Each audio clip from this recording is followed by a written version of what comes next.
Hi there, my name's Catherine and this is my channel So Much Sewing. On this channel we talk all things sewing, patterns, fabrics, matching fabrics and patterns together, fitting issues that I personally have along my sewing journey, and just anything related to sewing, and perhaps some things not always related to sewing as well. If you are a returning viewer, thanks so much for coming back and seeing me today.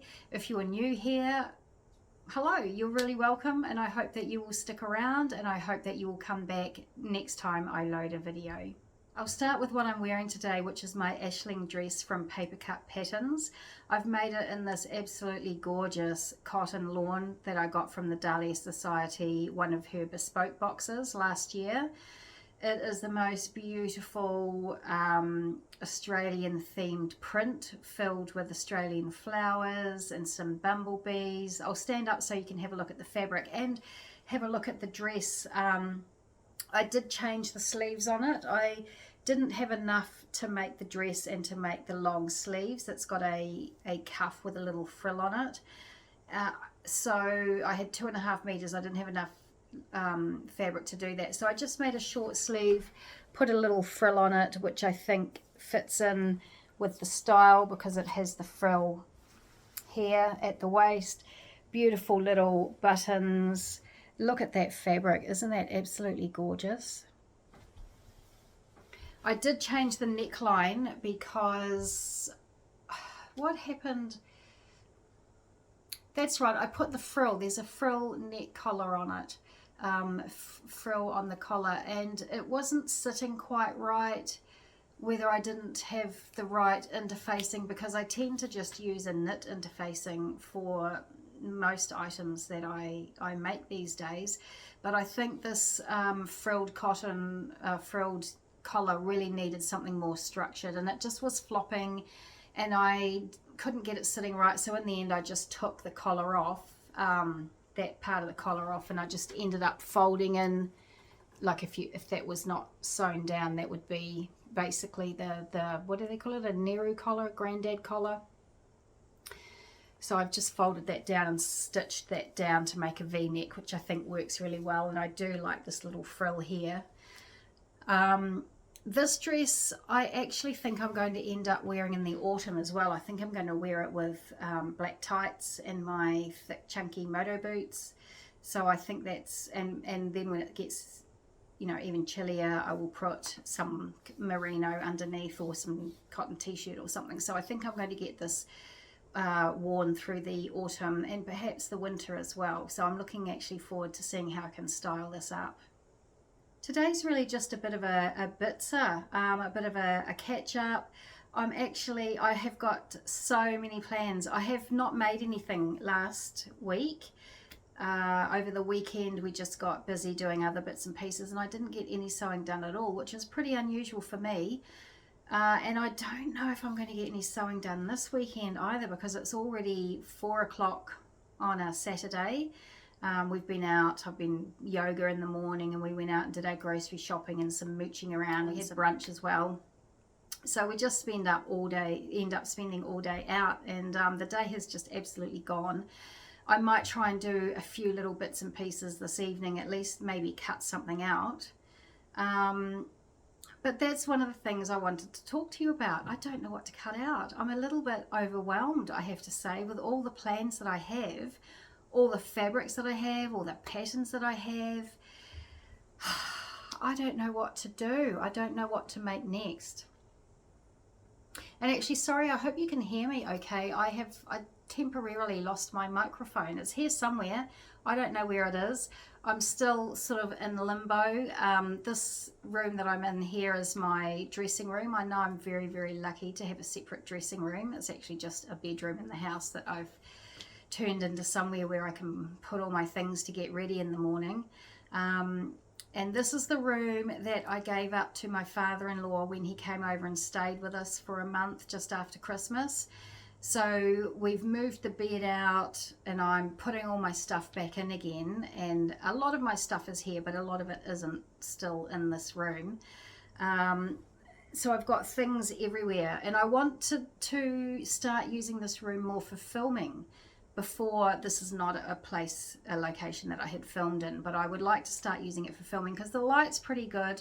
I mean, I can see some shadow on the wall behind me, but the light is pretty good in here, and I just need to edit what I put back into this room so that I don't clutter it up, and so that I've got a clear space where I can actually do some filming. I'm not naturally a tidy person, I have to say, and so it will be an effort for me to keep this space tidy so that I can film in it, but I think that's good. I think it will keep me honest. I think it will keep me accountable, and so that's my plan with this space. Can you see my Van Gogh on the wall there?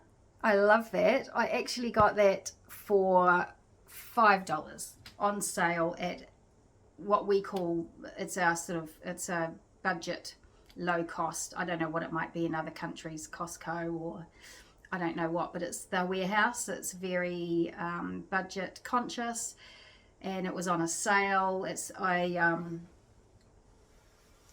canvas, $5. I just love it. I think it's so bright and colorful, and I don't care that it's cheap. You know, you might look at it and think it looks cheap, but I just love it. It's lovely and cheery, so I love it on my wall behind me. Normally there is a full-length mirror. There's a window over here, and that's where I stand in the morning looking back at my mirror here just to make sure that everything's okay. My wardrobe is over there. I'm a little bit disorganized in here, or I would show you my space, but perhaps another time I will show you my space. Anyway, back to the video and my dilemma. What do I sew next? I just don't know. I've got that many plans all floating around in my head, so I'm just going to talk you through a little bit of them, and hopefully something will sort of crystallize in my mind as I'm talking to you, and I'll know what I'm going to be doing next. I'll just start with, these are just a few bits and pieces I got from Spotlight, which is like the American Joann's. I don't know what it is in the UK. My husband gave me a voucher for my birthday in January, and so I just bought a few things that I wouldn't normally spend money on. Just little bits and bobs. One of them was the tomato pin cushion that I know a lot of people have, where you put in your needles after you've been using them, your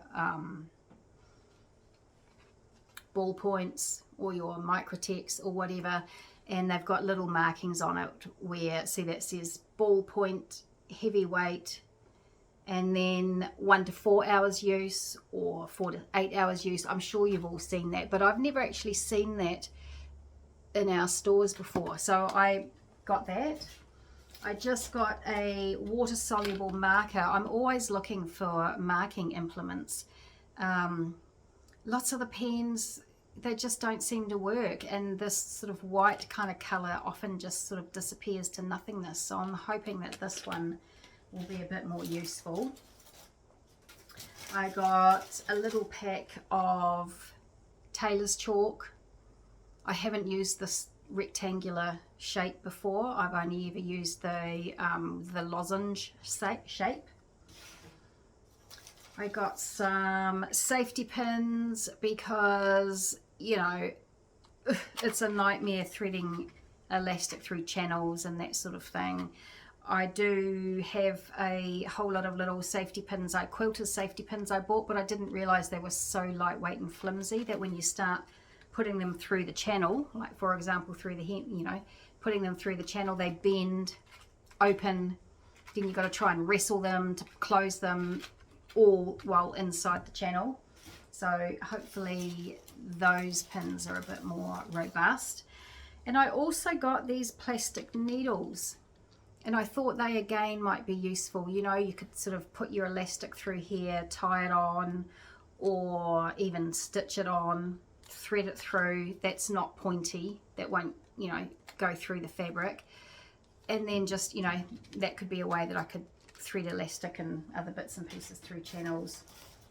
And then I just got some zips, because a blue and a black invisible zip, because one of the plans I have is to make a pair of trousers, and the twirl is probably going to be in a shark grey sort of colour, which I couldn't find a zip to match, but you know, maybe this blue will be okay, and it's just the twirl anyway, so that's fine. And another pair of pants I was thinking of making have got a black, so I've got black zip. So that's my little shopping haul of notions. So now I get into all my plans, and you might see why I'm a little bit confused, because I've just got too much floating around in this blimmin' brain of mine. I've got the Nina pants, which is what I got the invisible zips for. I've got some fabric choices for that, which I have shown you previously, so I won't show you that again, but that's one of the plans I have in mind. Also, another pair of trousers I would like to make are the almost long pants from the assembly line. I'm pretty sure it's the assembly line, but I'll put a picture in here, and I'll link everything below as I can. So the almost long pants, I saw those on Ginny from the Big Sew Along. She had made a pair, and I thought they looked pretty funky and cool. I had that in my stash. Actually, no, I did buy that after I saw her video. I did go and buy that pattern. Ginny, you're an enabler. So that's my pants patterns. And one of my more firm plans is to make the overlap jacket by Dhurata Davies, but I would make the long version. That's just the short cropped. You can also make this longer version here, and it's got this great detail on the back where you've got a belt loop there. You got the patch pockets. I won this pattern along with two others in a bundle of patterns from Dhurata Davies in the Instagram challenge So Wrapped that was run by the Dahlia Sewciety and Cloth Edit last year. So I won that little bundle of patterns, and I really would like to use those patterns. And the fabric that I'm going to use that overlap jacket with is this absolutely beautiful rayon viscose linen viscose mix. This is another fabric from the Dahlia Sewciety Bespoke box. I've missed out on a few, but yeah, I try and get them whenever I can. And so I just love this. The drape on this is beautiful. I love the colors on it. The base color is well, it's probably almost a salmon. I don't know that it's really coming out well on the screen. I think it's deeper in real life. And this beautiful scarlet red, absolutely gorgeous. The drape on it is beautiful. So I think I'm going to make the no, I'm not thinking. I know I'm going to make the long version of the overlap jacket with that. I just think it'll have a sort of almost Edwardian, I don't know, I just think it's going to feel very luxurious, and I think this will be an awesome autumn project. On this, one moment, I don't know if there's any images in here I can show you, but there's lots of options for finishing your seams, and she takes you through, oh no, I can't easily find anything here, but oh, there's a better picture perhaps of the line drawings. Along the front facing here, it's a curved front facing on the inside, and she takes you through doing Hong Kong seams. There's, like I say, a few different seam finishes, but she talks you through doing Hong Kong seams. And so that's what I'm going to do. I have got another fabric.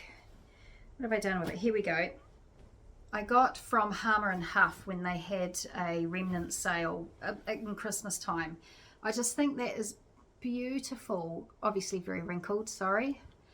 I don't iron my stuff and stick it in the stash. Look at the cut, that's just gorgeous. It is a sort of a crepey type feel to it. I can't remember what the content is, but I think it might be cotton with a little bit of silk in it, I think. But I've only got a piece this big. And what I plan to do is do the bias binding for the Hong Kong seams and put it with this. And I just think that's going to look really nice as a little peep of binding on the Hong Kong seam. So that's a plan. I know exactly what I'm doing. I'm just not sure when I'm doing it, but I know exactly that's what I'm doing. So I've just got everything piled up here, and so I'm just going to show you things in random orders just because this is the order they piled up in on my chair here. I think I've talked about this before. This is the Cher Dress from Stylark. Obviously got that printed out and ready to go. Actually, I do have this fabric here that may well become the Cher Dress. This is a beautiful colour. Oh, it's coming up much more blue on the screen. It's much more of a greeny, and I don't know if it's teal, more of a teal colour. It's definitely much more green than that. That's looking very blue. And it's a stretch. I can't remember if it was cotton or rayon stretch. I think it might be cotton. I bought this from someone who's destashing on Trade Me. I got 3 meters of this at a very good price.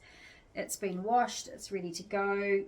So that could become the Cher Dress, or it could become, wait for it,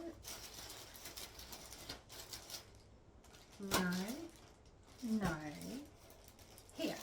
Oh, you haven't, after all that I haven't even got a picture of it, but I've got the Camile Dress from Stylark. I'll put a picture up here. I've got that all cut out, ready to go as well.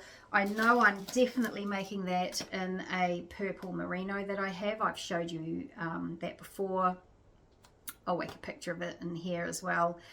I'm definitely putting the Camile and that purple merino together, but I might also put it together and do a lighter version for the autumn, because obviously the merino will be quite snuggly and warm for winter, but I would perhaps like one for the autumn as well, and perhaps that will go be made up into that teal knit that I have there. This is a pattern that I purchased from someone's destash on Trade Me. I like that it's got the cutout detail in the elbow there. I'll put a picture in if I can find one. There's a local designer in New Zealand called Euphoria Clothing Design, and I have owned a dress of theirs in the past, which was wickedly expensive, that had this cutout detail in the sleeve here. The dress was quite a bit different. It was much more full. In fact, if I could try, brain overload. If I could put that sleeve on the Camile dress, that would be gorgeous, and that would be more like the dress that Euphoria had as part of their collection, and that's the reason why I bought that, because I liked that so much. I thought it was a very funky detail. I probably don't need that big cowl situation there. Oh, I really like that idea actually of putting that sleeve on the Camile. So we'll see how that goes. This is another destash I bought. I just think that's really lovely. It's got pleats across the tummy, along the back there. They've got that nice shaping there. I just think that's very, very current, but that also, you know, will still last through the years, I think. Depending on the fabric I make that out of. I'm not sure at this point what I would make that out of. And I also purchased this Victory Ulysses trench coat. Yeah, destash count on Trade Me, so I bought that. We're moving on. I bought this for my husband. I've got various twills, sort of heavy linens and bits and pieces that I can make that out of for him. He is very, very keen to get that made up. He also would like a waistcoat for his niece's wedding. I have some fabric for that Kristen from the Dahlia Sewciety very kindly gifted to me. So I've got 2 waistcoats to make up for my husband. This, I'll have to put a picture in. This is the Bellavista top by Itch to Stitch. That's another plan I would really like to make up, probably in a merino. I have got merino up to here, mucho merino I have. One of the benefits of living in New Zealand. This is the Solvi jacket. I talked about the Solvi last week. I've got some lovely cranberry coloured boiled wool that I will be making that up in. I saw Carol from Polly Sews. She has made the Solvi jacket up in a boiled wool as well. So go and check out Carol from Sew Polly, or Polly Sews, sorry. The Mila Jumper from Tammy Handmade. That's another plan. This is another I bought from a D-stash on Trade Me. I find that an Empire line is very flattering on me, so I think, you know, I would probably make a long sleeve dress, autumny wintry dress, perhaps even flare the skirt out a little bit more. Just a classic dress. This is just a random piece of fabric I hauled up here to show you. This could be the Nina pants that I talked about earlier. It's the most, there we go, you can see the colour.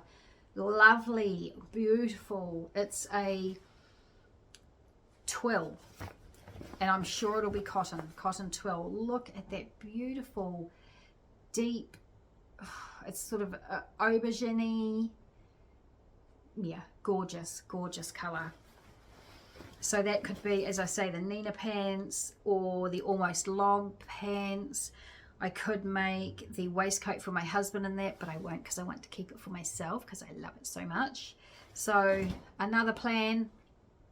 And this here, I don't know what possessed me, but I saw it as I was scrolling through Trade Me one night. I didn't realize that I've got, what have I got, 7 meters or something ridiculous.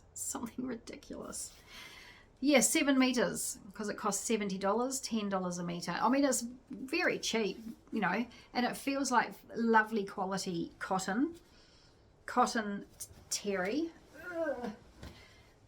The back has got that terry back on it, and I like the fact that it's not white on the back. It's the same olive green, you know, khaki, drab green, whatever you say, but that is gold, and it's like printed on. You can feel it. It's sort of a rubbery almost sort of texture. And I saw this online, and I saw that it had 7 meters on it, and I didn't realize that the gold was that goldy. And I said to Chris, oh, look, we could have a matching leisure suits, matching lounge suits for at home. And he went, yes.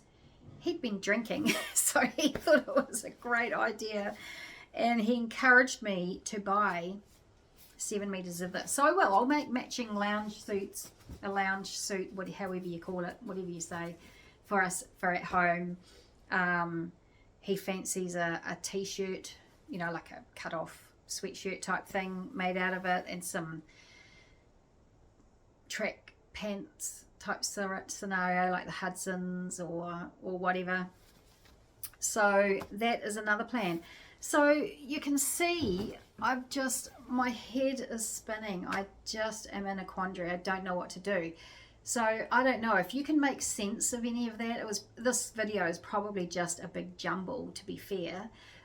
If you can make sense of any of that, if you've got any suggestions, you know, of what I should do first, of how I should make my decision of where to start.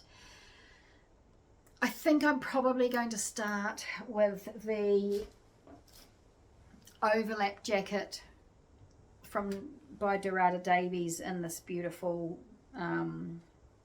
linen here. or I will start with the Camile dress made out of the purple merino, because I know I want to do that. But then again, it's a little bit early to sew the merino because you know, we've only just peeked into the autumn, you know, the first few days of autumn really. So I've got a lot of autumn left, so maybe I should make the Camile dress in that teal jersey. I don't know if my headspace is right for tackling the pants, the Nina pants, because there is some fitting to be doing there. You know, that's obviously going to be a process because of my odd-shaped body with my skinny little legs and bum, my big fat lower tummy and my waist all being different sizes. So obviously there's a lot of fitting there. So I just don't think I'm in the right headspace for that. So I need to start with something a little bit more simple. I don't know. Help me. Help me, please. So yeah, answers on a postcard down below, please. Just try and, even if it's just a verbal slap me around the head. Stop it, girl. Just do something. Just pick something and do it. Tell me what to do. A lot of, I mean, I've got, like I say, I just rushed through all those patterns there, but the Bellavista top from Itch to Stitch, the Mila top from Tammy Handmade, I've got fabrics for all of those things. The Cher Dress by Style Arc. Oh my gosh, I've just confused myself again. I'm going because my head is spinning. Hopefully you can give me some direction. Hopefully this wasn't a boring video. Hopefully you heard me, because like I say, I think I said I've lost my my microphone. I know it's somewhere between this room and the next room, or the room downstairs. I'm not sure. I don't know. I've misplaced it. So hopefully you can hear me okay. And yeah, that's me. Just a scrambled mess at the moment. But thank you for being here and listening to my ramblings. I probably shouldn't ask you to subscribe based on this video, because it might not be my finest work. But anyway, that is me. This is my life at the moment. Hopefully I'll get some sewing done tomorrow, although I do need to do a whole bunch of housework and stuff. And I hope that next week I will have something to show you. Thank you for being here. See you next time.